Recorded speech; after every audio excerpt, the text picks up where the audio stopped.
The remote viewing of Mars revealed in a May 22, 1984 CIA document gives details of a planet-wide catastrophe that led to many refugees leaving in spacecraft to safer locations over a million years ago.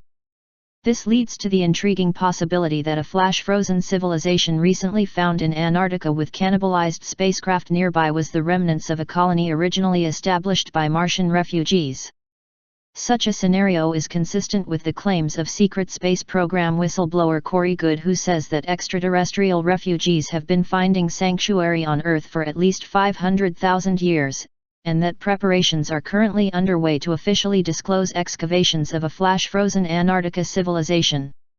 Back in March 28, 2016, Goode described various insider sources that had told him about the influx of refugees from other planets during Earth's history. And it seems that more recent information that I've gotten is telling us that the Earth received refugees, at different points in history, from a couple of different planets, at least, in our solar system where the planets failed and inhabitants left and came to Earth as refugees. Goode said that Mars was one of the planets from which the refugees originated. The Martians were highly advanced technologically with anti-gravity spacecraft. They engaged in aggressive warfare that led to planetary catastrophe and refugees leaving for Earth. Goode relates what he was told by inhabitants of the inner Earth. And the people in the Inner Earth Council stated that the different inhabitants of the planets in our solar system were extremely advanced technologically and extremely aggressive, and that they destroyed their civilizations and had to be relocated here as refugees by other ET races that came in. According to Goode, Mars in particular was hit by a series of environmental catastrophes that were related to devastating wars with the inhabitants of a nearby super-Earth, around which both Mars and our current Moon orbited up to 500,000 years ago. The super-Earth orbited the Sun in the area of the asteroid belt as it exists today between Mars and Jupiter. Mars at the time had abundant water and oxygen-rich atmosphere to host a large population on its surface. The existence of abundant water and oxygen on Mars in its distant past has been recently corroborated by scientists. The events that led to the super-Earth's destruction also wiped out much of the surface population on Mars, and removed the bulk of its atmosphere according to what Goode read on smart glass pads, which he had access to during his 20-year secret space program service. It was postulated that Mars was most likely a moon of that super-Earth, and that it was damaged heavily on one side by massive impacts. And that most likely also stripped away its main atmosphere at the time, and it never recovered. The force of the super-Earth's destruction propelled Mars into its present planetary orbit. So was there a super-Earth that was destroyed in a titanic battle, which resulted in one of its moons being sent into Earth orbit, and another being sent into its present orbit as the planet Mars? The first major scientist to seriously research the possibility that the asteroid belt is the remains of a former planet is Dr. Thomas Van Flandern, who was the chief astronomer at the U.S. Naval Observatory. He wrote several academic papers on what he described as the exploded planet hypothesis, which suggested that the main asteroid belt in our solar system arose from the destruction of a large planet around which Mars once orbited. Putting all this evidence together, we have strong hints for two original planets near what is now the main asteroid belt, hypothetical Planet V and Planet K. These were probably gas giant planets with moons of significant size, such as Mars, before they exploded. The above summarizes evidence that Mars was not an original planet, but rather a moon of a now exploded planet occupying that approximate orbit. Many of these points are the expected consequences of having a massive planet blow up nearby, thereby blasting the facing hemisphere and leaving the shielded hemisphere relatively unscathed. Especially significant in this regard is the fact that half of Mars is saturated with craters, and half is only sparsely cratered. Van Flandern's exploded planet hypothesis lends scientific support to Goode's claims about both the Moon and Mars being two former moons of a super-Earth.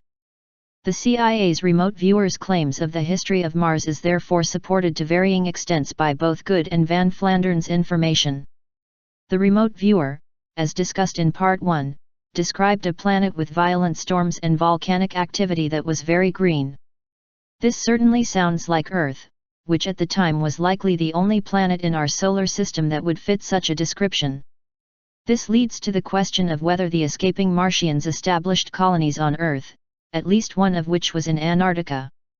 In the remote viewer's description of Mars, he described them as very tall and thin, and also possessing spacecraft used to transport refugees to the safe location Earth. This is consistent with what Goode claims to have encountered when he was taken to Antarctica in early January 2017 to see firsthand what was being secretly excavated. In a January 24 private briefing, Goode confirmed his earlier reports about a pre-Adamite civilization found flash-frozen in Antarctica which was very tall and thin. He described 3 30-mile-long oval-shaped spacecraft nearby that appeared to have been cannibalized. Such large ships would have been ideal space arks carrying many thousands of fleeing Martians as described by the remote viewer. In earlier interviews, Goode described being taken into the interior of Antarctica, well under 2 miles of ice, and witnessed that it was volcanically very active, and that abundant thermal energy was available to be used as a power source. In the following graphic illustration of what he witnessed at a secret Antarctica base, the steam vents show the intense thermal energy used as a power source. Goode's description of continued volcanic activity in Antarctica is supported by abundant scientific evidence. For example, on February 19, an NPR report discussed NASA scientists conducting experiments around Mount Erebus due to flowing lava under its icy exterior, which they believe is similar to what is likely to be encountered by NASA probes on the moons of Jupiter and Saturn. Also, a second volcano was discovered under half a mile of Antarctic ice which is also still active and can erupt at any time. Goode's accounts of what he witnessed in Antarctica during separate visits is consistent with the scenario described by the CIA's remote viewer. The Martians had to flee their dying world on spacecraft to another planet Earth that was volcanically very active at the time. Apparently, Antarctica, if it was chosen as a safe location for a colony of the refugee Martians, was located in a more tropical location that was both very green and volcanically active approximately 1 million years ago. The descendants of the Martian refugees living in Antarctica were apparently caught off guard by a sudden pole shift that happened approximately 12,000 years ago and led to them being flash frozen. Goode has said that major announcements about discoveries in Antarctica are forthcoming which are expected to release some but not all of the truth about the discovered flash-frozen civilization. His claim is supported by internet mining expert Cliff High, whose predictive linguistics model led him to conclude in January that major announcements about Antarctic discoveries are forthcoming. If refugee Martians did flee to Earth a million years ago and settled in Antarctica, official disclosure of these events would revolutionize our understanding of world history. The digital release of declassified CIA documents detailing remote viewing experiments do contribute in an incremental way to the disclosure process. The truth about historic events in Antarctica would help significantly in our global civilization avoiding a similar fate to what prior civilizations have encountered on Earth and elsewhere in our solar system.